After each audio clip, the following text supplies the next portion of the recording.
제가 발표할 것은 관형, 세관형 무기막 위에 나노 구조를 형성하는 나노 틴 필름을 형성하는 그런 것에 대한 내용입니다.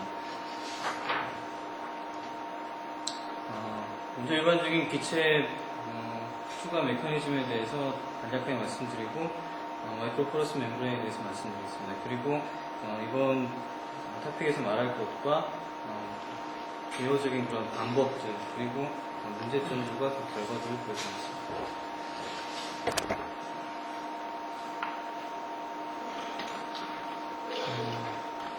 분리 메커니즘은 코어의 사이즈가 줄어듦에 따라서 서로 달라지게 되는데 평균 자유 횡로보다 긴 경우는 포화지 흐름을 따르다가 평균 자유 횡로와 기공 사이즈의 그런 크기가 비슷해지게 되면 루센 디퓨전으로 이렇게 추가 메커니즘이 바뀌게 됩니다. 그러다가 더 코어 사이즈가 작아지면 서페이스 디퓨전, 텍스처일 콘덴세이션 이렇게 메커니즘이 달라지다가 나중에는 분리하려고 하는 그 몰리큘과 코어 사이즈 크기가 비슷해져서 그 크기로 분리하게 되는 분자체의 그런 메커니즘을 따라서 분리를 하게 되게 됩니다. 기체의 경우는 보통 파이나이트 다이아미터가 0.2에서 0.8 그 정도의 영역들을 나누고 있고 이런 것들을 분리하기 위해서 이런 메커니즘을 적용해서 거기에 맞는 코어 사이즈를 제조하게 되는데 제가 지금 발표하려고 하는 이 이노베닉 멤브레인, 실리콘 멤브레인을 폴리머 멤브레인이랑 비교를 하게 되면 폴리머 멤브레인에 비해서 열적, 화학적 안정성이 우수합니다. 200도, 300도에서 충분히 조업 가능한 그런 장점이 있고요. 그리고 기계적인 안정성이 있습니다. 그리고 하이 프레셔로 가해 주었을 때 폴리머 같은 경우는 코어 사이즈가 변형이 일어난다거나 온도가 올라갔을 때 커지거나 아니면 솔벤트를 삼켜가지고 코어 사이즈가 스왈로잉이 일어나서 커지는 그런 문제들이 있는데 이노베닉 멤브레인은 그런 문제점이 없다는 그런 장점을 갖고 있습니다. 그리고 그렇기 때문에 인시추 마이크로 리액터에 적용이 가능한데요. 실제로 반영 반응기 같은 경우는 반응하는 물질들을 안으로 흘려주면서 반응을 일으키기 때문에 그리고 반응하는 부반응 물질들을 코어를 통해서 뽑아내게 되면 원래 이론적인 그런 수율 이상의 수율을 얻을 수 있다는 장점이 있습니다.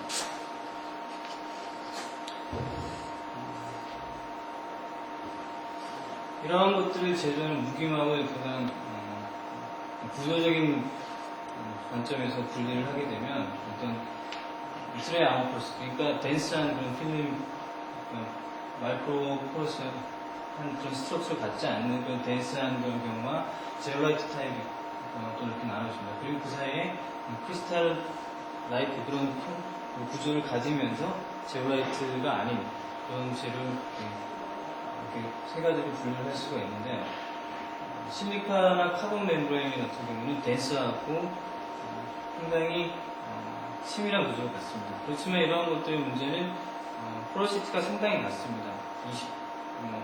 측정하기 힘든데 보통 20%나 30% 넘지 못한다고 얘기했습니다. 그래서 이런 경우는 템플레이트법을 사용해서 포러시티를 높이고 코어 사이즈를 갖게 하는 경우가 많이 쓰고 있습니다.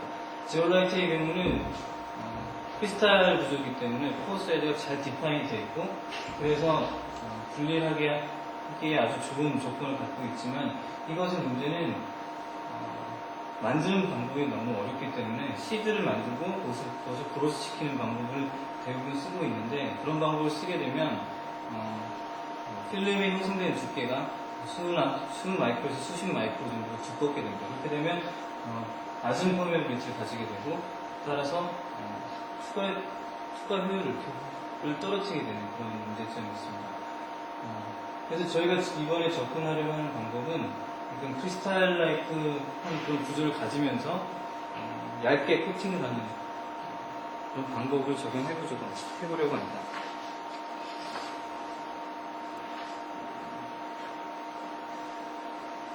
소재법을 이용해서 어떤 마이셀을 이용한 그런 구조를 만드는 경우는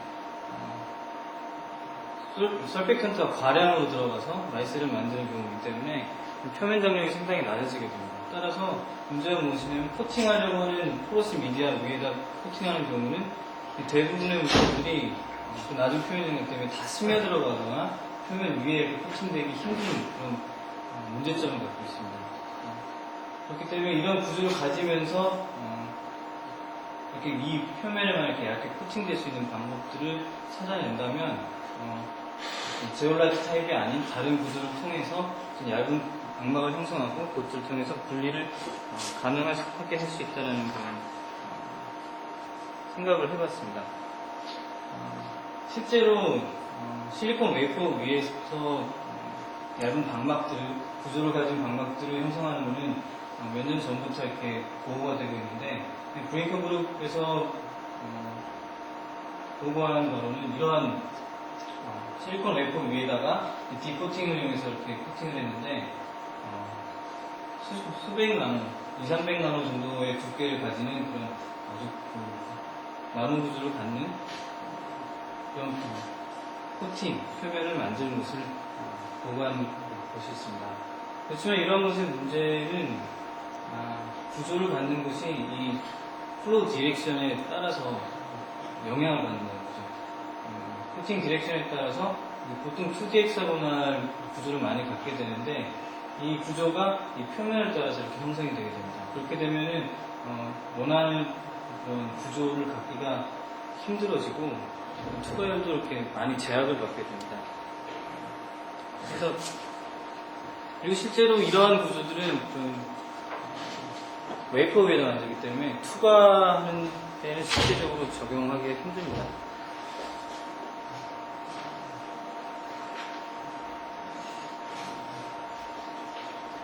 이런 것을 만드는 데 여러 가지 변수가 있겠지만 일단 몇 가지 말씀드려보면 SiO2랑 H2의 그 콘스트레이션 레이쇼에 따라서 이 파티클 사이즈나 그런 구조가 달라지게 되고 pH에 따라서 또 달라지게 됩니다. 그리고 드라잉을 어떻게 시키느냐에 따라서 문제가 또 달라지고 그걸 코팅 시키는 비스코시티에 따라서 두께나 이런 것들이 달라지게 되는데 아까 말씀드린 대로 이 비스코시티를 어떻게 제어하느냐가 디코팅 방법에서는 가장 중요하다고 할 수 있겠습니다. 비스코시티가 너무 낮으면 다 스며들어가거나 아니면 표면에 잘 코팅되지 않는 수가 있고 비스코시티가 너무 높으면 원하지 않을 만큼 두꺼운 두께로 코팅되게 되기 때문에 옵티멀한 그런 값을 찾아내는 것이 아주 중요해집니다.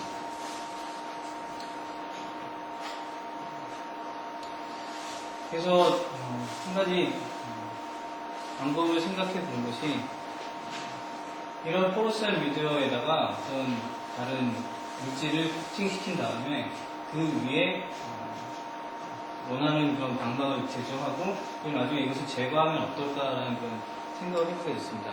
이렇게 보면은 아주 재밌는 결과가 나오지 않을까 해서 실험을 해봤는데요. 한번 코팅을 한 위에다가 코팅을 해야 되기 때문에 일단 실리콘 오일과 PVA, PEG 이런 것들을 사용해서 먼저 코팅을 하고 그 위에다가 원하는 그 실리카 솔을 갖다가 코팅을 했습니다. 근데 코팅을 어떻게 하는지가 문제가 되는데 안쪽으로 코팅하거나 바깥쪽으로 코팅하는가에 따라서 그리고 또 물질에 따라서 코팅하는 방법들이 달라지게 됩니다. 그리고 어느 면을 먼저 말려야 되느냐도 문제가 되기 때문에 두 가지 방법을 이용해서 시연을 해보았습니다. 제가 사용한 멤버의 서포트는 할로 파이버 타입인데 가운데 이렇게 비어있는 원통형 타입입니다. 두께가 한 0.2mm 정도 되고요. 구조 알파알루미나 구조되어 있는데 표면이 이렇고 단면이 이렇게 되어 있습니다.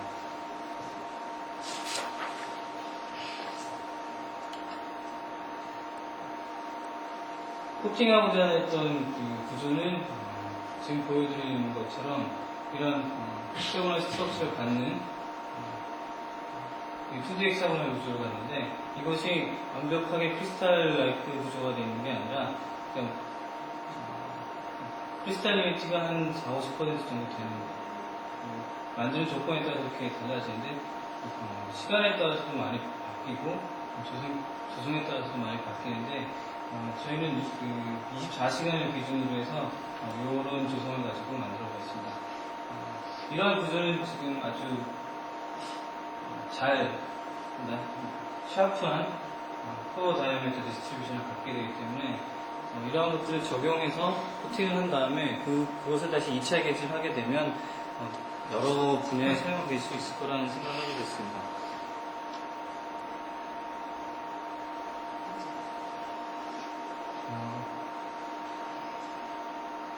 서포트에 아무런 처리를 하지 않고 아까 만든 그 실리카 솔을 갖다가 코팅하는 결과입니다.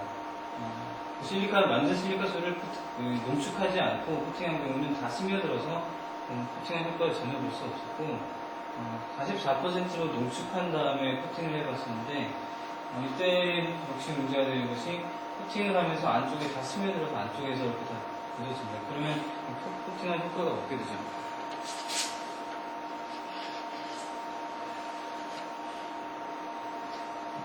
일반적으로 많이 쓰이는 보헤마이트 조의 경우는 아주 얇게 코팅이 되어야 되는데 이런 디펙트가 많이 일어나기 때문에 2번, 3번 코팅을 하게 됩니다.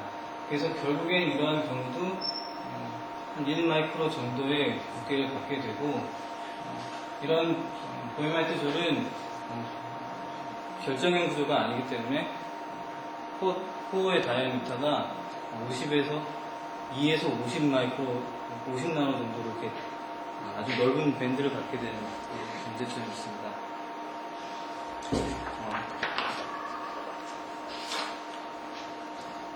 처음에 적용한 것이 실리콘 오일을 서포트에 코팅을 하고 매칭을 시킨 다음에 그 위에다 이제 아까 보여드렸던 것을 코팅을 했습니다. 보시는 바와 같이 나중에 실리콘 오일을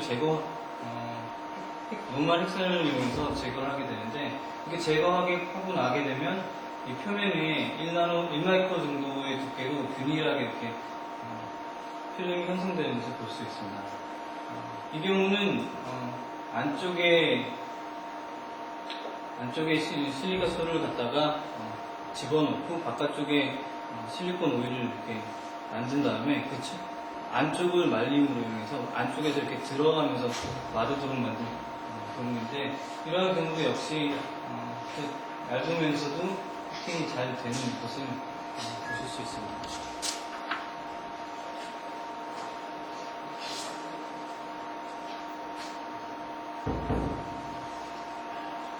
농축액이 아니라 일반적인 아까 처음에 만든 그 제법 그대로 실리카 솔을 만들고 실리콘 오일에 점도를 바꾸어서 해놓은 실험입니다. 점도를 높이면 높일수록 표면의 성질은 좋아지긴 하는데 실리콘 오일이 1000cs 정도 되게 되면은 이게 너무 점도가 높아져서 이렇게 쩍쩍 갈라지게 되고 실리콘 오일을 집어넣는 시간도 오래 걸리게 됩니다. 결국에는 이 세 가지 중에서 표면적으로는 이게 더 좋아 보일지는 모르지만 이 100CS를 사용하는 것이 다시 코팅을 한 번 더 하든지 해가지고 이런 것들을 큐어할 수 있는 그런 가능성이 있기 때문에 이게 더 좋다라는 결론을 내리고 100CS나 20CS를 이용해서 코팅을 계속했습니다. 실리콘 오일이 들어가게 되면 구조의 변화가 생기지 않을까 해서 엑셀 패턴을 찍어 보았는데 결정성이 낮아지는 것은 XRD 패턴을 통해서 알 수가 있습니다. 그렇지만은 코어의 크기는 변하지 않고 계속 그대로 유지되는 것을 알 수 있었습니다.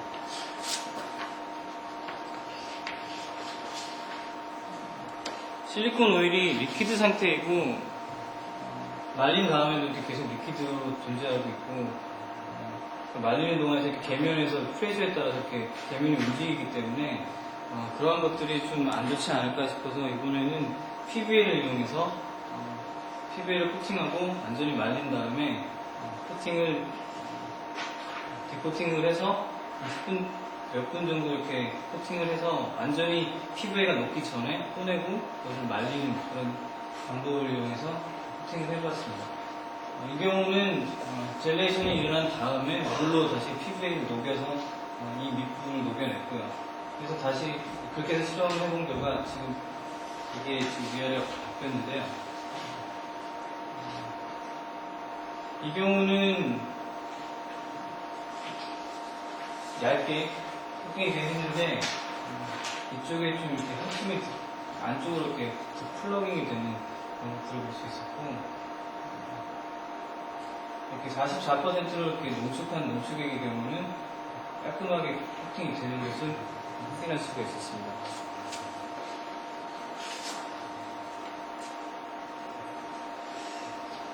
결론을 말씀드리면,